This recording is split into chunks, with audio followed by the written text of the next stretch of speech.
I'm Erik Voss, and that Avengers Endgame trailer was really playing its cards close to the chest, revealing that all the Avengers are super bummed out, a possible clue about time travel, and some mysterious mission that Steve and Natasha are going on. This is gonna work, Steve. I know it is. Because I don't know what I'm gonna do if it doesn't. That's not how plans work, Steve. Like, I get it, high hopes, power positive thinking, the secret, but people without fallback plans still fail all the time. But we don't know what his plan is. I've been rambling on about this in a number of videos, but some interesting clues have emerged that could give us some insight on what Cap and Natasha are doing, and when they're doing it, and why they're Gamora, okay, can we just retire that joke, please? Thanks. Spoiler warning in case I accidentally get anything right and ruin your life. Okay, one important detail to note in this clip from the Endgame trailer is this compass. This is the one given to Steve by Peggy Carter. Remember in the first Captain America, the first Avenger movie, he put it on the dashboard of the Valkyrie as he took down the plane into the Arctic ice. It was the closest Steve Rogers got to getting that date with Peggy. And let's be honest, it's closer than most of us have ever gotten on dates with anyone. YouTube is our girlfriend. So I imagine it's pretty important that Cap and Nat have this compass. This compass was a symbol of Cap's unwavering morality. The needle always stubbornly points north, just like Steve always stubbornly does the right thing. Now, in my breakdown of the Endgame trailer, I pointed out how, according to that compass,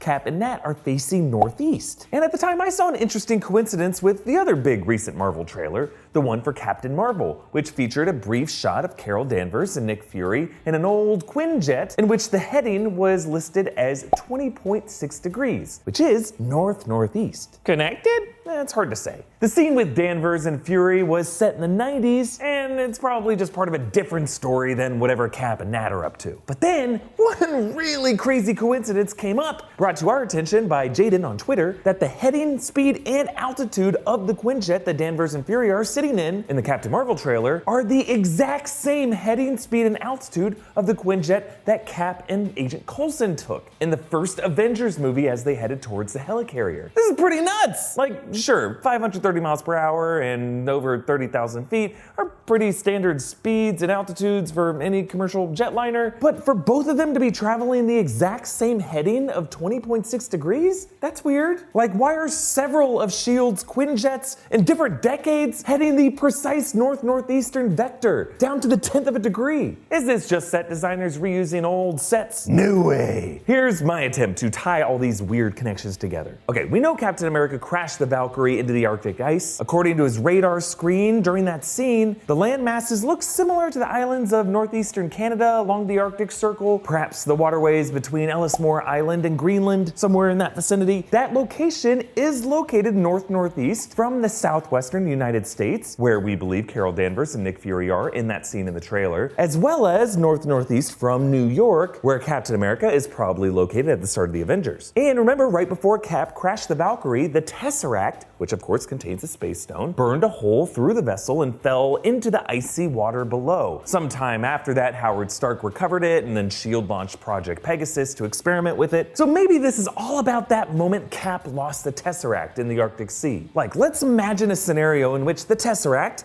which remember is a temperamental object that creates wormholes through space, could have torn a rift in space on the ocean floor where it landed. It could have done this before Howard Stark recovered it after World War II, and then that rift has just been sitting there, releasing all kinds of cosmic crap into the Arctic Sea, stuff that S.H.I.E.L.D. has had to secretly deal with. Maybe years later, S.H.I.E.L.D. director Nick Fury might want to establish a secret S.H.I.E.L.D. base nearby, and he would need a very powerful force to help maintain that cosmic balance. It'd be handy to have a very powerful hero in place to guard that portal, like the way Heimdall guards the entrance to Asgard. In this case, Earth's Heimdall could be Captain Marvel. That would explain why Nick Fury wouldn't have called Captain Marvel to help the Avengers in the Battle of New York. She couldn't help plug the wormhole over Stark Tower because she would need to maintain her post and make sure that wormhole at the bottom of the ocean stayed plugged. Maybe Fury would have been checking on her right before Cap and Coulson arrived in the Avengers, and that could explain that Quinjet's north-northeastern heading. And back in the 90s, that could be where Fury and Danvers were initially headed in that Quinjet, explaining that same north-northeastern heading. So what are Cap and Natasha doing in this clip in the Endgame trailer? trailer. Well, in other Endgame related videos I made recently, I've posed a possibility that the movie could explore time travel, with the Avengers hopping back in time to specific moments to destroy the Infinity Stones one by one before they could fall in the wrong hands or in the wrong gauntlets. What if Cap and Nat's mission is to recover the Space Stone, prevent the Tesseract from falling out of the Valkyrie? Look again at that clip in the Endgame trailer. It's kinda hard to tell, but I'm not so sure Cap and Nat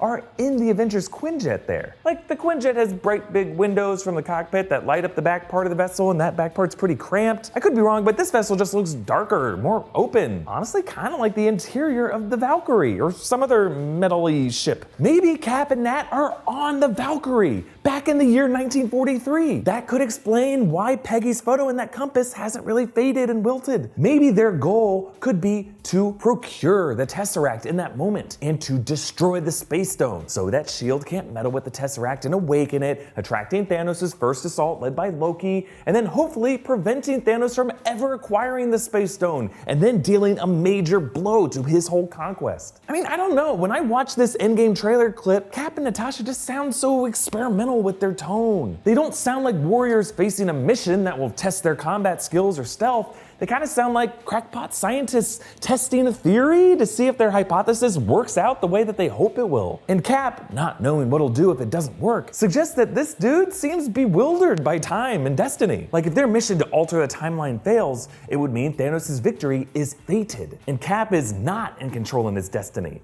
And at that point, yeah, he truly wouldn't know what to do with himself. Comment down below with your thoughts on this theory, and follow New Rockstars on Twitter at New Rockstars. Follow me on Twitter and Instagram at EA Voss. You can be more part of our team by supporting us on Patreon, and thank you so much to all of our current patrons, especially Kenny Smith. And subscribe to New Rockstars for more Avengers Endgame theories, like my theory about how the ghost of Peggy Carter will haunt Steve Rogers and Peggy's great niece, Sharon Carter, whenever Steve and Sharon try to hook up. You know, she's like 70 years younger than you. You creep. Make it happen, Feige.